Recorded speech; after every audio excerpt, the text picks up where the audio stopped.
Hi, guys, and welcome to day 33, the first read of The Karate Kid. Make sure that you have your packets with you and you are reading and annotating the text along with me.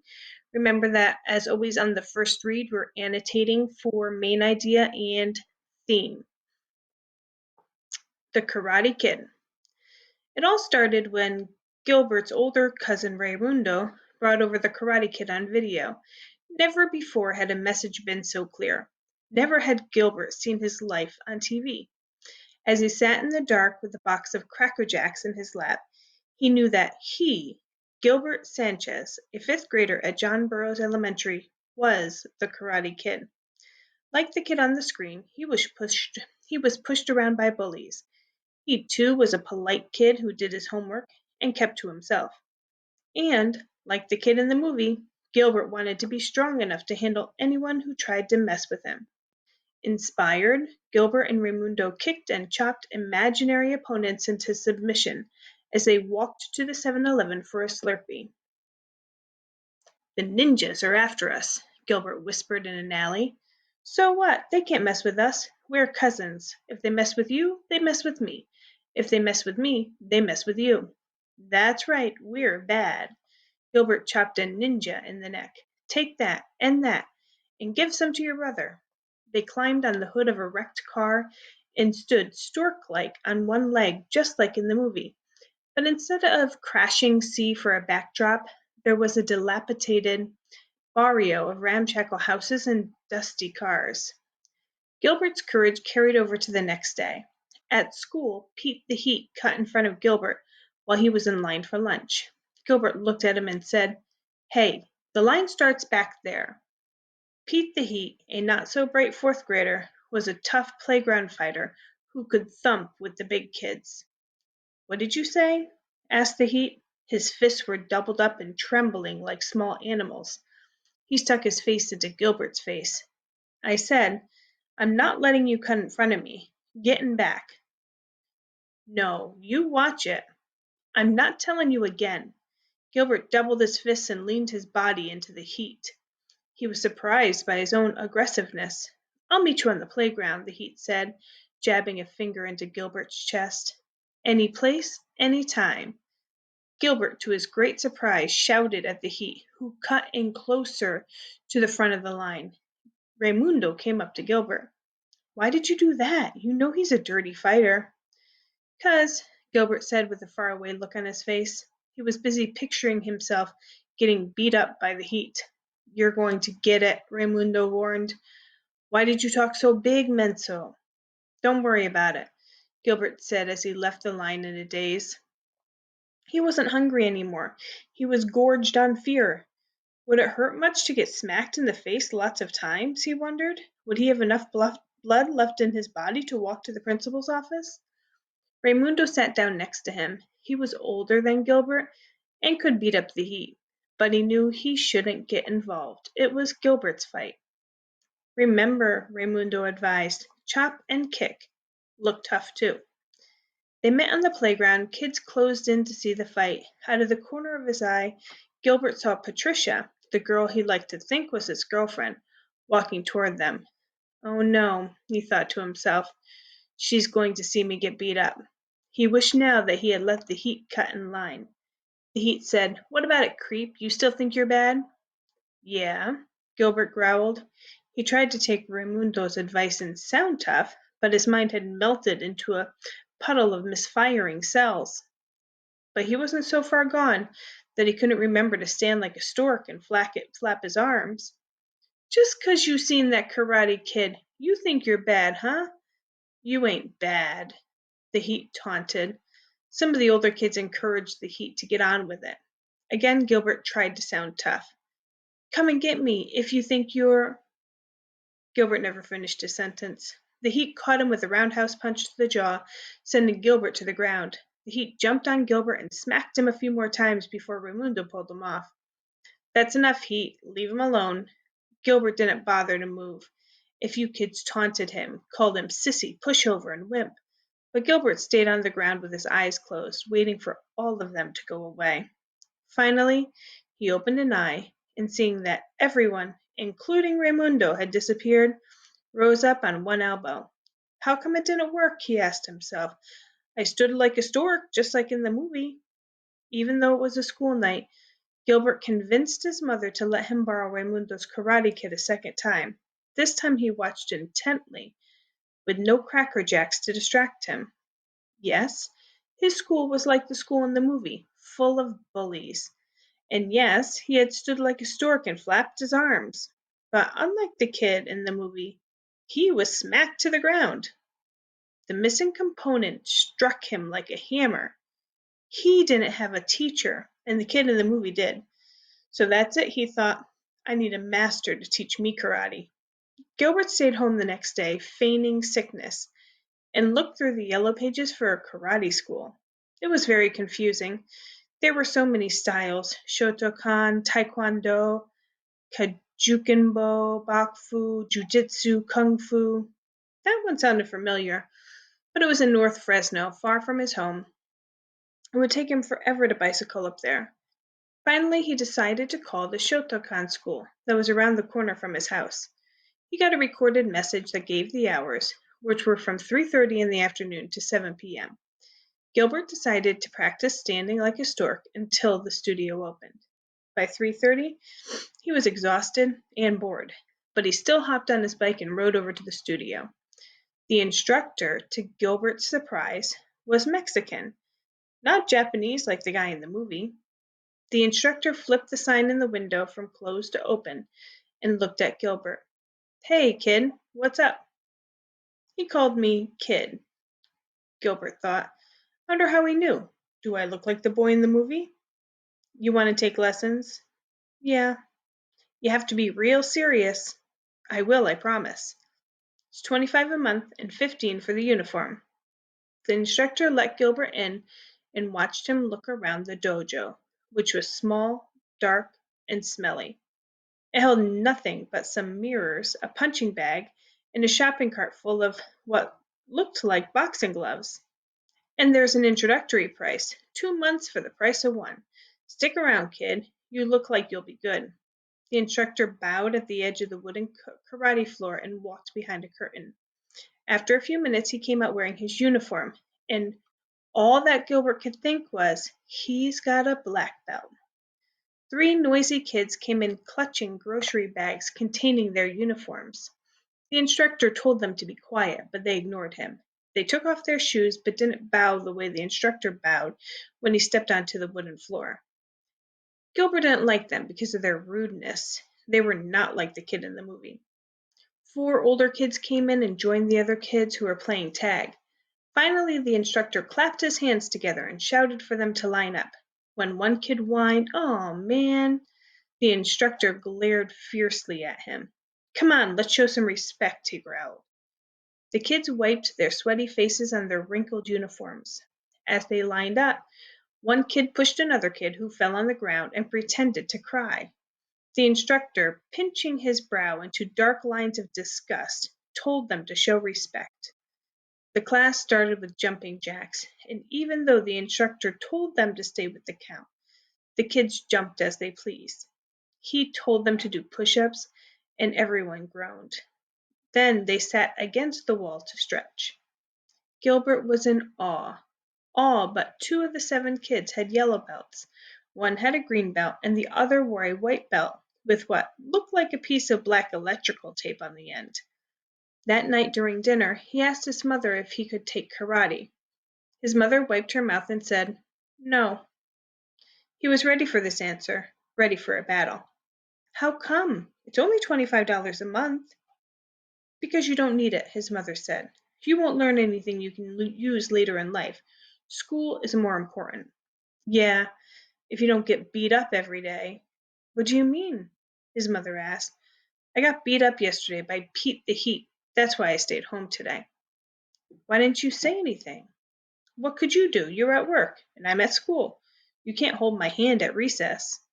"Don't get smart." "But it's true. You don't know what it's like." His mother knew it was true. She stared at her salad and remembered when her parents wouldn't let her take ballet lessons.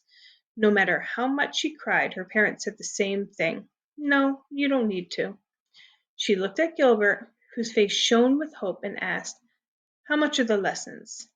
$25. It's cheaper than most places, he said. And I need a uniform. She looked at her son's beaming face. Maybe it'll be good for you, she said.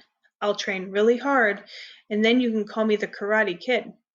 Gilbert ate all his food and washed the dishes without his mother having to ask.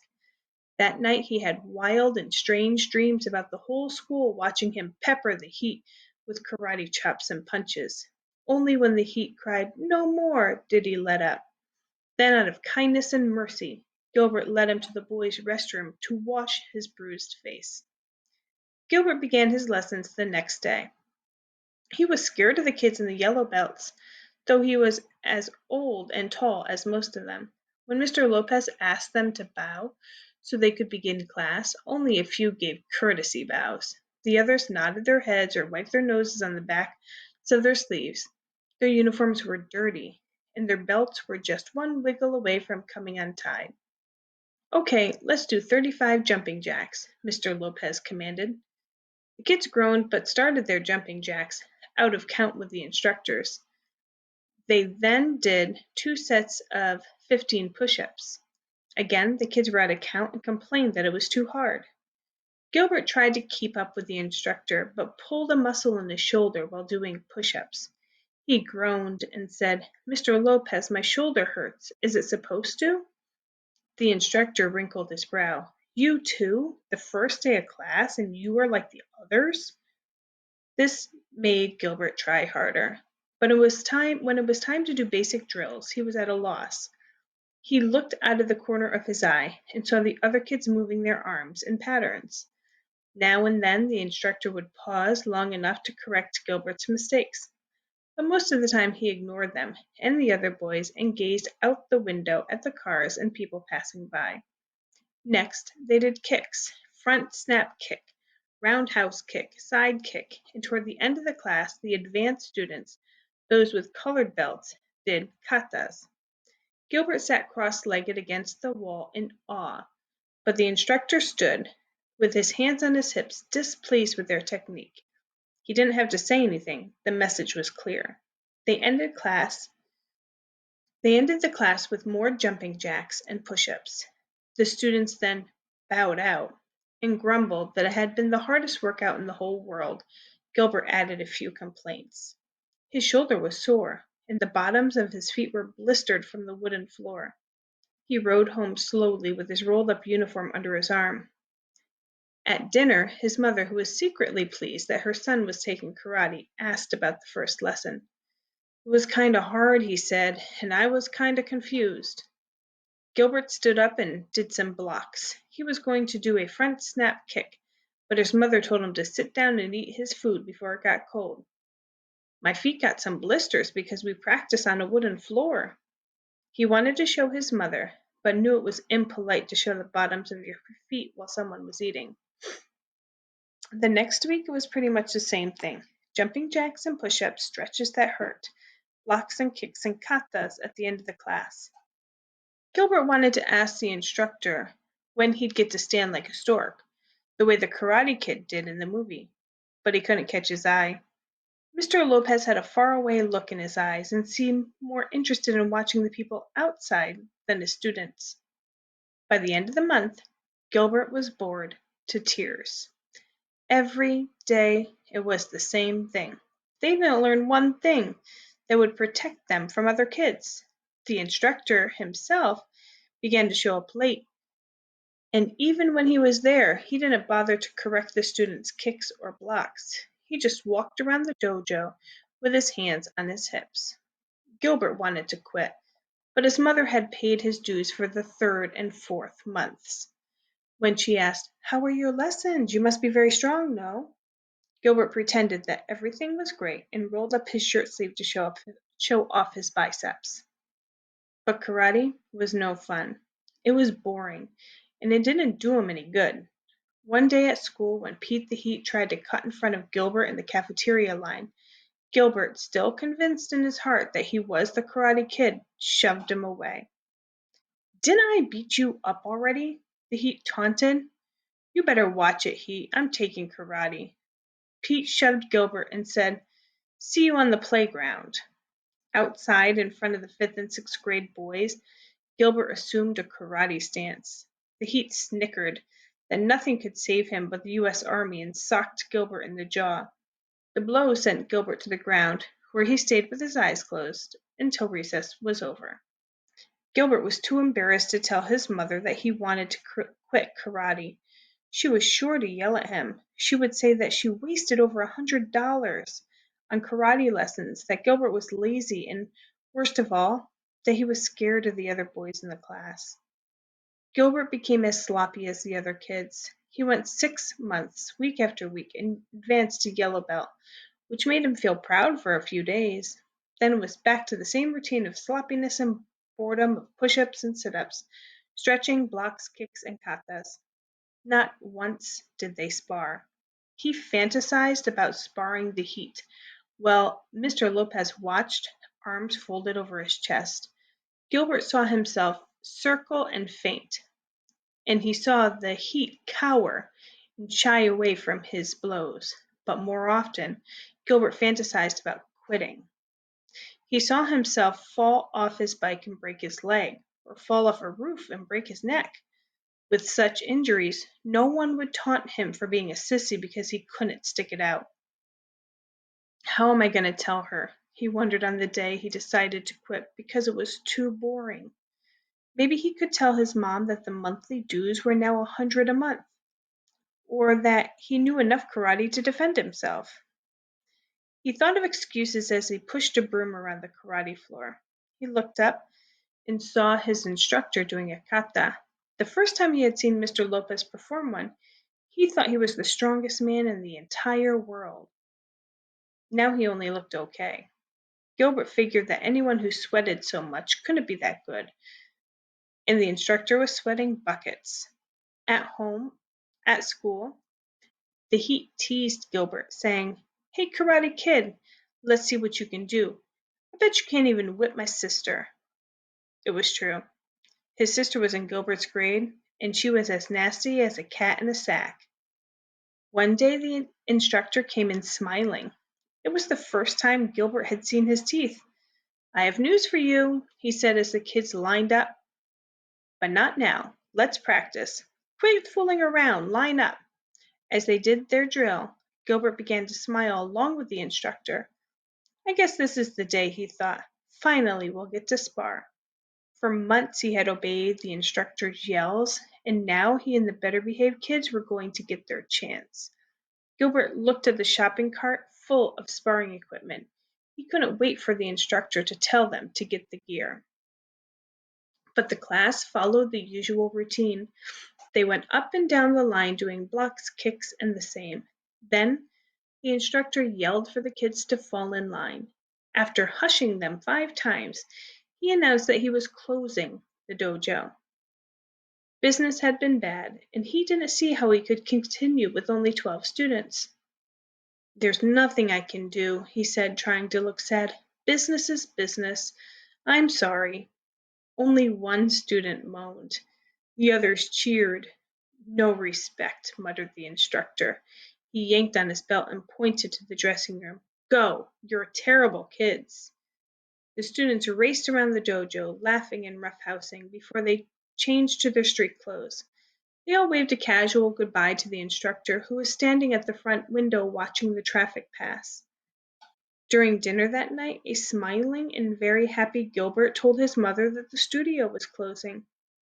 "That's too bad for Mr. Lopez and you kids." His mother was disappointed, and, after eating in silence, suggested that Gilbert go to another studio for lessons. "Oh no," Gilbert said. "I think I've learned enough to protect myself." "Well, I don't want to hear about you getting beat up." "You won't," he promised. And she never did. Gilbert threw the uniform in the back of his closet and soon forgot his katas. When Karate Kid Part 2 came to the theater that summer, Raimundo had to see it alone. Gilbert stayed home to read superhero comic books. They were more real than karate, and they didn't hurt. So today's daily task is to be able to state the main idea and theme of the Karate Kid. So as always, we want to start with the topic. The topic in a literary text is the main character. So Gilbert is our topic of the Karate Kid. Make sure you jot down the main idea, starting with that word Gilbert. Gilbert did what? Also, make sure you develop one idea for theme and send me your pictures. Thank you. Have a nice day.